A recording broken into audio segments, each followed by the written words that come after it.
வணக்கம் நண்பர்களே. நான் உங்கள் அன்பு நண்பன் சரவணன்.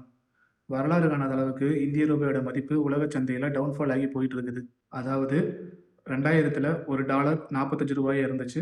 2024ஓட கடைசியில ரூ. 80 இருந்துச்சு. 2025ல ரூ. 85 இருந்த டாலர் இப்போ 2026 மே மாசம் ரூ. 96 உயர்ந்திருக்குது. அது மட்டும் இல்லாம நமது பாரத பிரதமர் நரேந்திர மோடி அவர்கள் போர்க்கால அடிப்படையில அந்நிய செலாவணி அதாவது யுஎஸ் டாலரை கையகப்படுத்திக் விதத்தில் இந்தியன் சிட்டிசன்ஸுக்கு ஒரு 5 இன்ஸ்ட்ரக்ஷன் போட்டிருந்தாங்க. அதாவது கோல்டு வாங்காதீங்க, கேஸ் சிலிண்டர் அதிகமாக யூஸ் பண்ணாதீங்க, வெளிநாட்டுக்கு பிரயாணம் பண்ணாதீங்க, பெட்ரோல் அதிகமாக யூஸ் பண்ணாதீங்க அப்படின்னு 5 இன்ஸ்ட்ரக்ஷன் போட்டிருந்தாங்க. அதை தொடர்ந்து நம்ம இந்தியன் ஸ்டாக் மார்க்கெட்டில் என்ன பிரச்சனை நடந்துச்சுன்னா, கிட்டத்தட்ட 6 லட்சம் கோடி அளவுக்குள்ள இன்வெஸ்டர்ஸ் அவங்களோட இன்வெஸ்ட்மெண்ட்டை வித்ட்ராவல் பண்ணியிருக்கிறாங்க. அதாவது ஃபாரின் இன்வெஸ்டர்ஸ் சுமார் 6 லட்சம் கோடி மதிப்புள்ள சொத்துக்களை இந்திய பங்குச்சந்தையிலிருந்து வித்ட்ராவல் பண்ணியிருக்கிறாங்க. இதுவும் ஒரு காரணம் இந்திய ரூபாயோட மதிப்பு வீழ்ச்சி அடைகிறதுக்கு. இந்த இந்திய ரூபாய் மதிப்பு வீழ்ச்சி அடைந்ததுனால நமக்கு ஏதாவது பிரச்சனைன்னு கேட்டிங்கன்னா கண்டிப்பாக இருக்குது.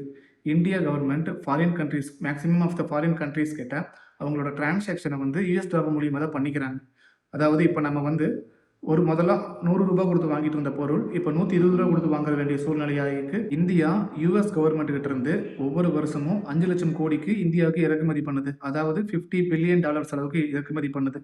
இதனால நம்ம இன்னைக்கு வரைக்கும் 5 லட்சம் கோடியே கொடுத்துட்டு இருந்த நம்ம அடுத்த வருஷம் இறக்குமதி பண்றப்போ 6 லட்சம் கோடியே தேவைப்படலாம்.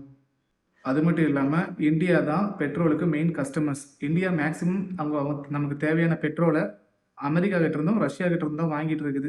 ஸோ இதனால விலைவாசி கண்டிப்பாக ஏறுறதுக்கு அதிகமாக இருக்குது. பெட்ரோல் விலையா இருக்கட்டும், ஒரு சாதாரண பொருட்களோட விலையா இருக்கட்டும், ஏறுறது கண்டிப்பாக இருக்குன்னு நினைக்கிறேன். இதனால விலைவாசியும் உயரும், அட் த சேம் டைம் உங்களுக்கு சம்பளமும் உயரும். இதனால நமக்கு எந்த சம்பளம் உயர்றதுனால எந்த பிரயோஜனமும் கிடையாது. அதாவது உங்கள்கிட்ட ஒரு இன்ஃபர்மேஷன் கொடுக்குறேன். 2000த்துல ஒரு டாலரோட மதிப்பு $45 தான் இருந்துச்சு. இப்போ ஒரு டாலரோட மதிப்பு $96 நிற்கிது. இதுக்கு முழுக்க காரணம் இந்தியா செல்ஃப் ரிலையன்ட் எக்கானமி, அதாவது தற்சார்பு பொருளாதார கொள்கையை ஃபாலோ பண்ணாதது தான் காரணம் அப்படின்னு சொல்றாங்க பொருளாதார வல்லுநர்கள். ஒரு எக்ஸாம்பிளுக்கு சொல்றேன்.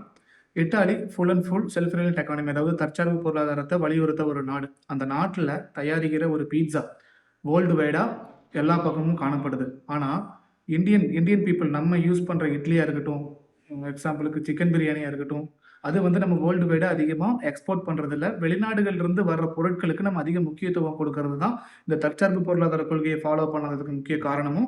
அட் த சேம் டைம் டாலரோட மதிப்பு மேலும் மேலும் உயர்ந்துட்டு இருக்க காரணத்துக்கும் வெளிநாட்டிலிருந்து இம்போர்ட் ஆகிற பொருட்களுக்கு நம்ம அதிக முக்கியத்துவம் கொடுக்குறோம் அப்படின்னு தான் மேக்சிமம் பொருளாதார வல்லுநர்கள் கருத்து தெரிவிச்சிருக்கிறாங்க இந்த பிரச்சனையினால.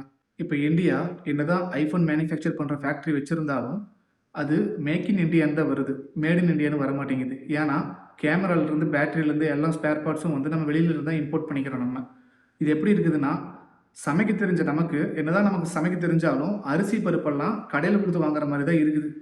எனவே இந்திய அரசாங்கம் தற்சார்பு பொருளாதாரத்தை பற்றி மக்களுக்கு நல்ல விழிப்புணர்வு கொடுத்தா கண்டிப்பாக நமது சமுதாயம் முன்னேற்றம் அடையும், இந்திய பொருளாதாரம் வளர்ச்சி அடையும், இந்தியா வல்லரசாகும்.